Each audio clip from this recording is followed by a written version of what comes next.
All right, so we're talking DFS and whatnot, talking sports. What are your favorite sports? You're into, I'm thinking everything.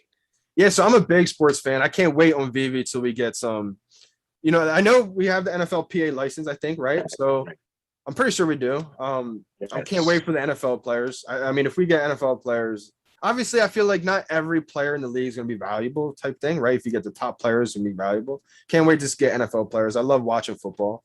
Baseball, obviously, I'm going to be a huge fan of baseball if we get baseball collectibles.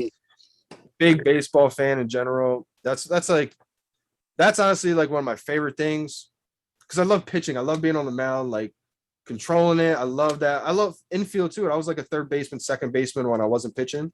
So just being in there. And then basketball, I love watching. I wasn't really good at basketball. I stopped playing right up until high school. If I played basketball in high school, I probably would have been a solid like first guy off the bench. Like I'm not going to be that great. I was a shooter. Can't really dribble that well, but I can spot up and shoot threes.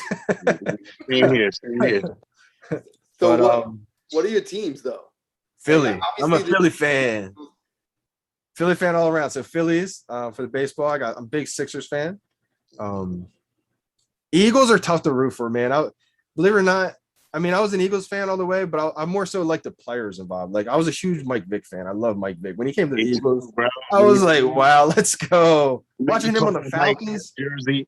I got the Falcons Mike Vick. Wow, that's awesome, bro. And I had the white Nikes that came out at that time too, man. I can't remember what they were called, but they had the 7 on the back. Wow.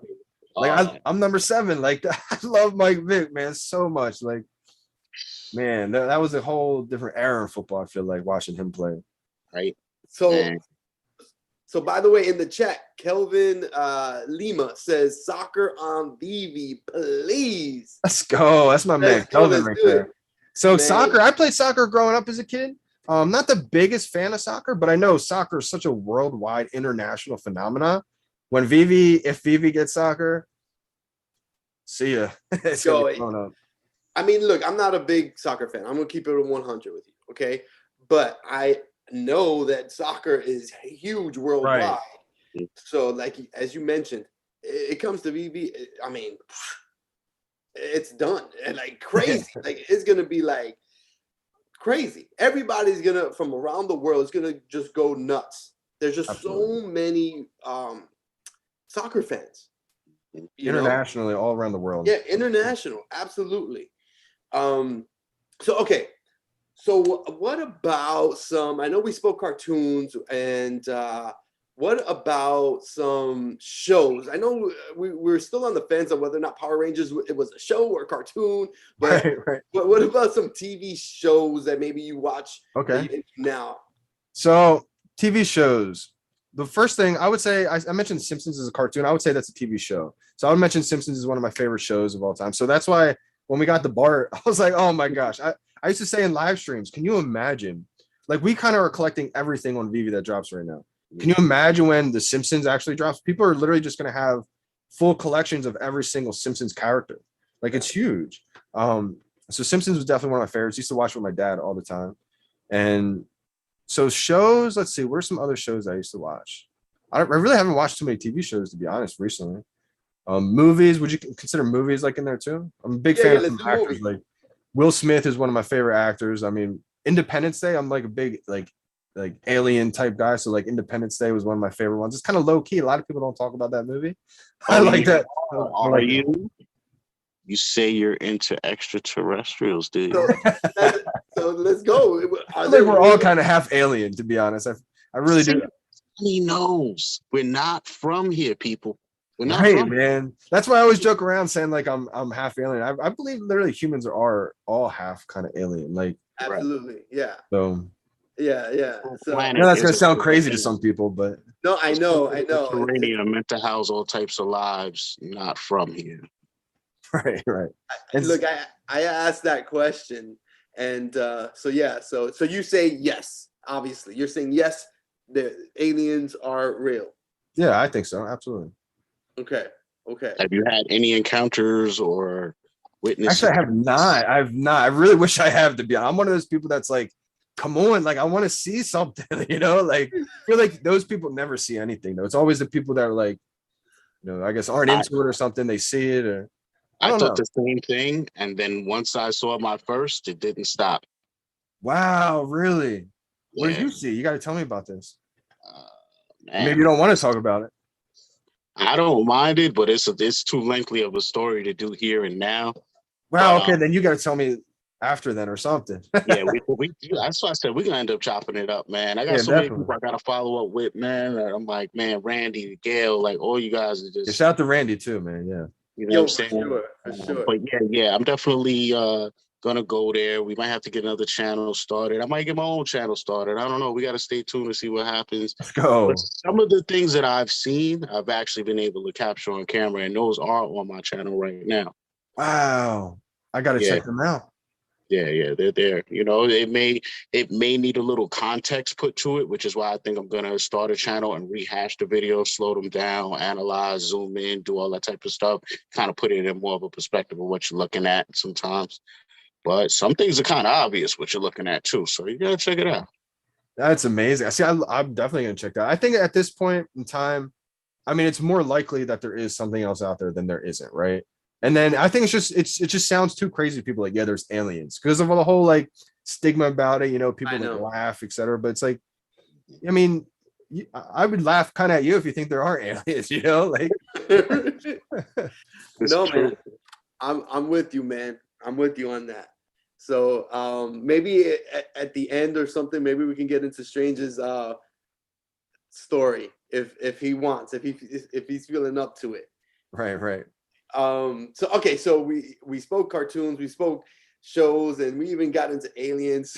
So what about, you said Will Smith, but you didn't give me like three. I want three movies: Independence Day, and give me two more. Ooh, okay. A little different vibe, but I feel like it's definitely a classic movie. Shawshank Redemption, right? That's a That's my big joint. one. Yeah, That's a man. good one right Joint. there. I use that in the rap too. Really? What? I said, I'm sure to use a shank to get redemption when I'm fenced in like Morgan Freeman in Shawshank Redemption. Woo! Fire. Fire. All right, you can spit. Let's go. Mucho Like those, caliente like those right there. entendres. You know what I'm saying? I use those entendres on 'em.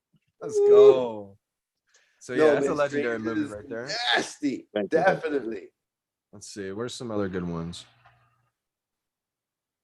Oh man, Saving Private Ryan. Oh yeah, that's a good one. I can't leave that one out, right? That's crazy that you could dig that far back though. Like that's a classic, bro. Yo, the first time that beach scene when I seen the dude running, and dude. like he was chilling and he had all his arms and his legs, everything was fine. And then the next minute the camera didn't cut away, his joint just blew off. I was like, how'd he do that? No, that movie. I'm actually someone who's not going to be familiar with too many classic movies, believe it or not. So like the ones I have seen, like I mean, that's one that war movies kind of like blow me away because I try to put myself in their shoes. Right. And it's a crazy, crazy feeling, man. Like it blows my mind how those people did it back then.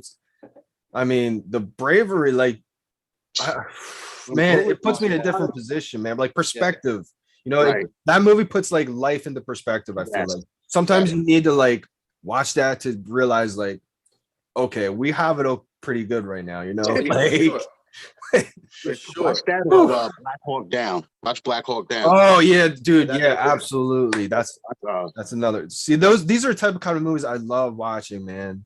There's another great one we watched as a baseball team headed, like we had a long travel then. We watched an amazing one. It was like a Band of Brothers type movie. What was the name of it? Oh, I'm blanking out. I gotta think of it. But maybe it'll come back. Maybe it'll come back. If it comes back, I'll mention it. But love movies like that, man. I mean, because I feel like we live in such a fast-paced world with everything that we're doing. Those movies, especially for me, they just kind of rewind things and just like slow things down. Slow things down and make you like think about life and everything. So by the way, in the chat, this is open forum. If you want us to ask a specific question to Johnny Dunn, the OG, let us know, and we'll ask. By the way, drop a like. If for whatever reason you're not subbed to Johnny Dunn's YouTube channel already, go ahead. It's pinned. I pinned a link in the live chat. It's there pinned. So go sub and then come back. Oh, let's go. So all right. I know you mentioned the old school Batman toy and the Hot Wheels and all that. So what old school toy that you had that maybe you lost because or you threw away or what have you, if you could get one back, which old school toy that you owned as a kid would you bring back? This is a good one. Put me on the spot here. Let me think about this one. Talked about the match. For some reason, these Hot Wheel cars stick in my mind. I remember, to be honest, I don't know if I still have them or not. So maybe I don't have them anymore that I would like back, but I know they're not in good condition anymore because I've seen them before and they're like just all torn apart, dirty. But like, I'll tell you, if I had these Hot Wheels cars like to this day that were in like, if they were just like in great condition, if they weren't all messed up, they would be worth a lot of money. So right now, off the top of my head, I would say like the Hot Wheels cars, Matchbox cars, because I had like really, really good ones. Like I was like playing with them and all, like I tore them apart. Let's go. Yeah, let's go. See, they're like collectibles now. Like if you have some like old, because they're like classic cars, some of them old school. Exactly. And if you have them in amazing condition still, because I don't think they're like Pokemon cards. You're supposed to play with them back then. Right. You're so not if you supposed still to have them. It's like the G.I. Joes, you know what I'm Right. saying? Exactly. Yep. G.I. Joe's is probably a huge one too. There's a I don't guy have anything with them. At my job in his office. He has a wall of Hot Wheels still in the box. In the box, you got them still. Wow, like Strange does right now. Wow. Yo, Strange. See, I don't have. See, mine are all out of the box in one big box all together. Like I'm saying that random bag of toys. You know? Literally, yep. But I should dig through them and see if I like have any good ones still. But so all right. So which collectible that you physical? We're gonna go physical right here, and then we're gonna go into digital. Which physical collectible do you have that has the highest value, and then the most emotional significance, sentimental value?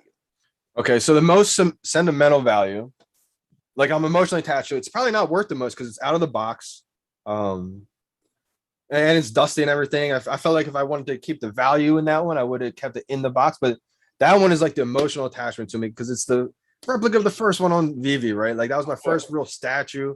So me, that signifies like my birth of Veve almost. My most valuable card, though, believe it or not,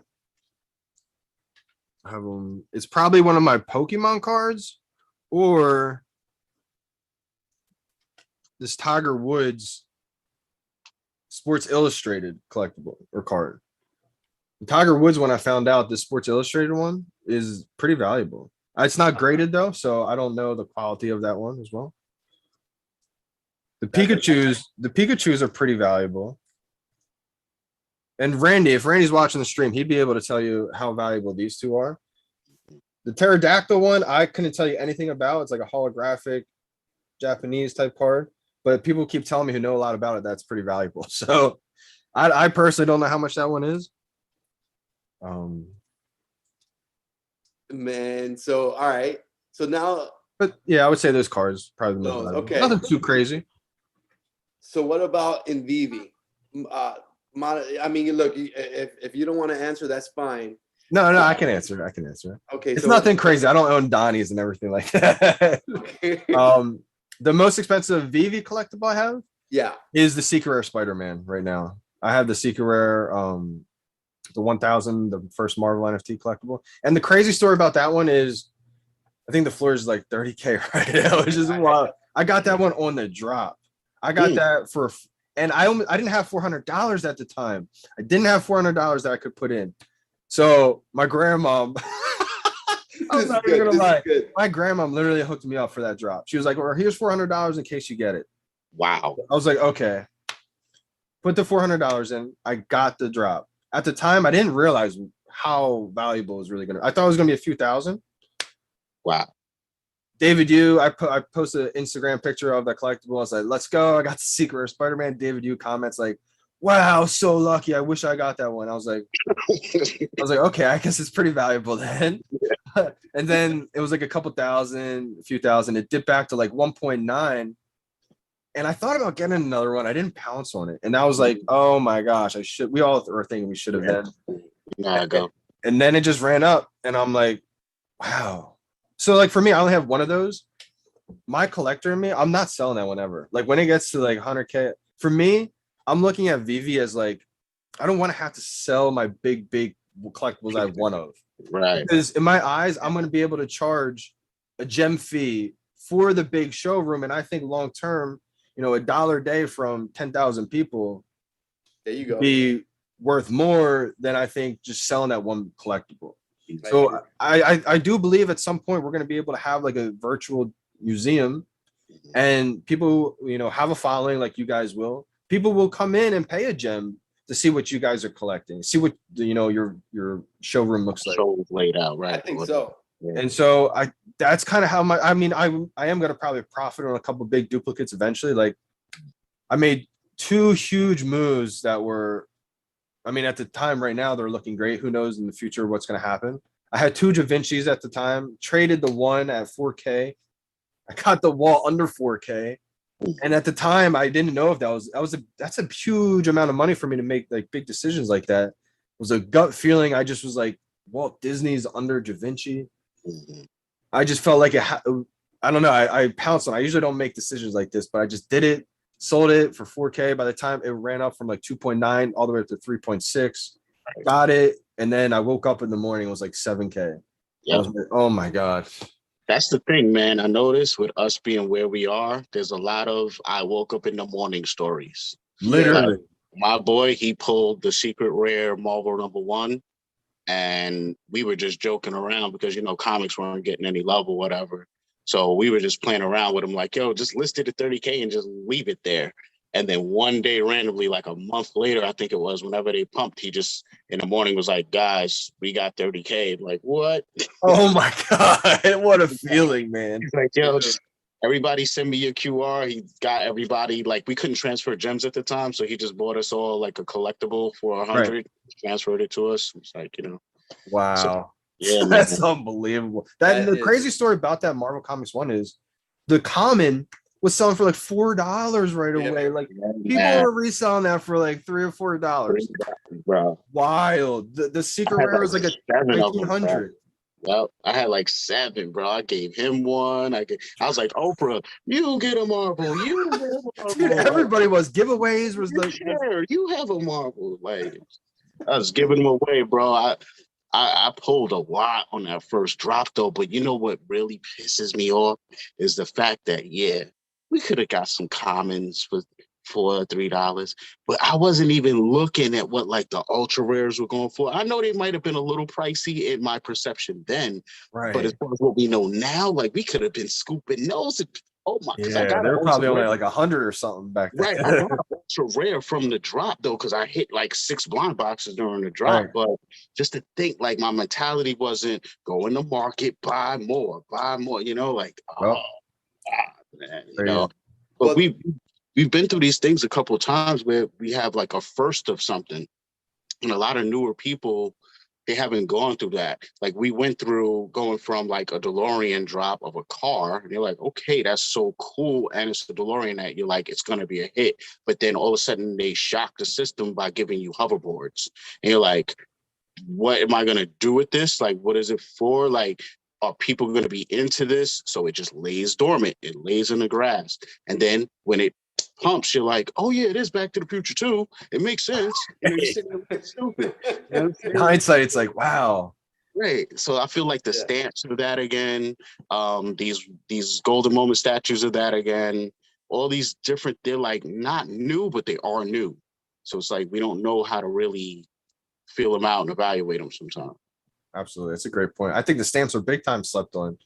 The thing about the stamps, like that's how collecting began, is with stamps. My grandma got into collecting because of her stamps. She still has her stamp collection. Like I think what's happening, I think someone touched on this in one of the videos I saw recently. So I don't know who it was. Sorry, I don't remember the name, but if it was you, let me know in the chat. Talked about how the demographics, like the target audience of like stamp collecting may not just be here yet on the Veve app. Like most of the time it's like anywhere from like 25, 35, 40-ish. I feel like the age right now, majority of the people. Yeah. And maybe, I don't know, I feel like stamp collecting maybe just not 50 in plus. 50 plus is the right. target. Right. Like So I feel like if they were to drop postcards, that would be the same demographic. If they went for iconic newspapers, Veve, whenever you want to have your creative, expansive consultant, shout out your boy. But yeah, you know what I'm saying? Postcards, all of that stuff, man. You know what I'm saying? Like Eddie P got the autograph postcards. Like there's so much you could do with the sports and oh man, Joe, please cut me off, man. Shut me up, Joe. Well, I wanted to mention that Voltron.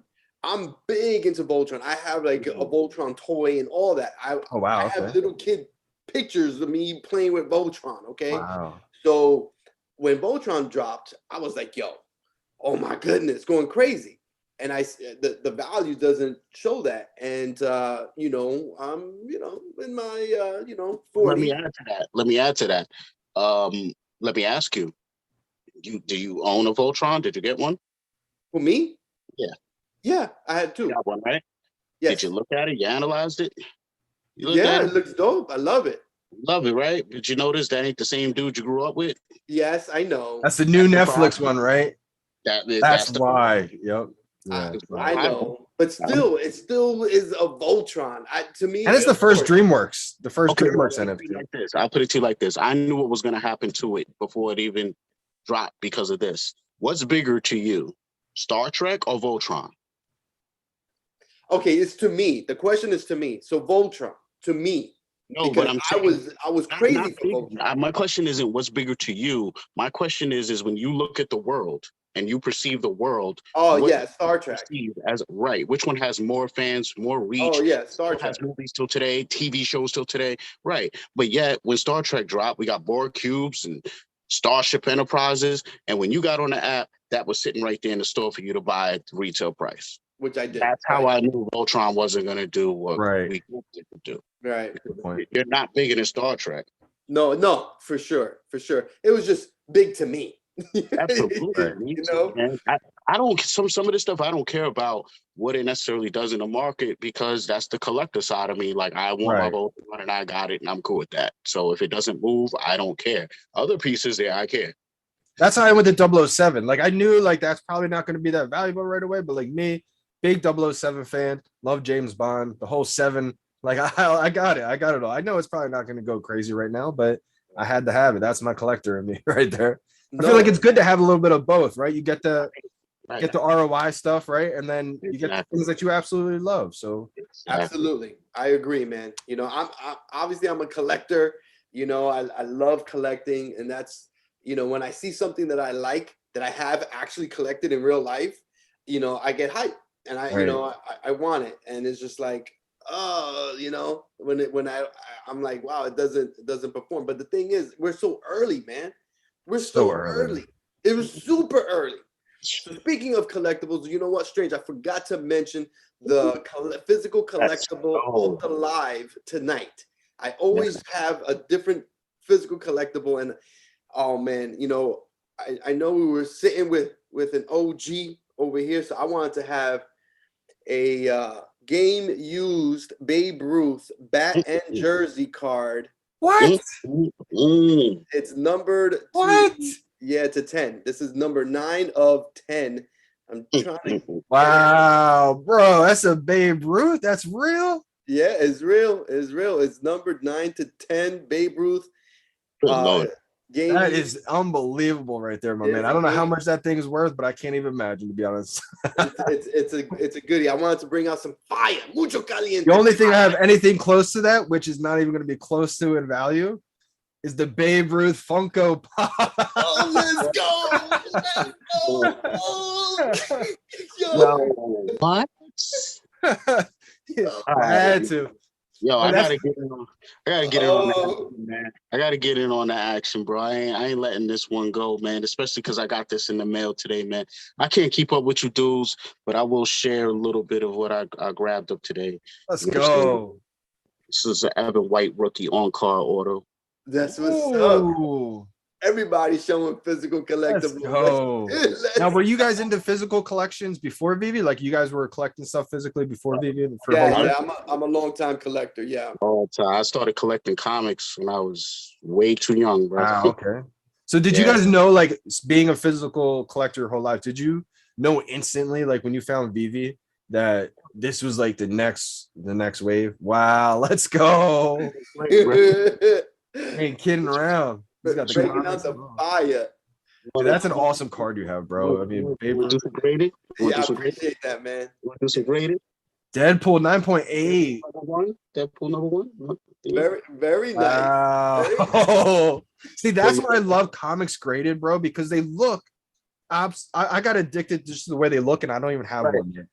I absolutely love the way that it's like a trophy. You know, it's a big plaque.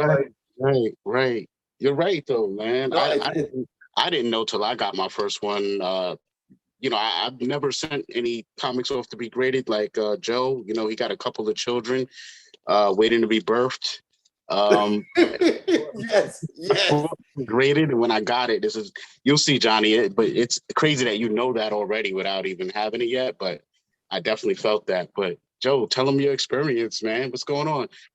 You got a new child yet, or what? Bro, look, I submitted comic books to get graded over 9 months ago. I could have had a kid already. What? Yeah, man. He could have, man. What is going on? So it's almost been about 10 months and you haven't gotten him back yet? Bro, yes. You don't get any kind of like confirmation from them, like it's on the way, it's coming soon? The only confirmation I got was, I kid you not, it was like, I want to say 2 months after I mailed it, they said I got an email saying that they received it.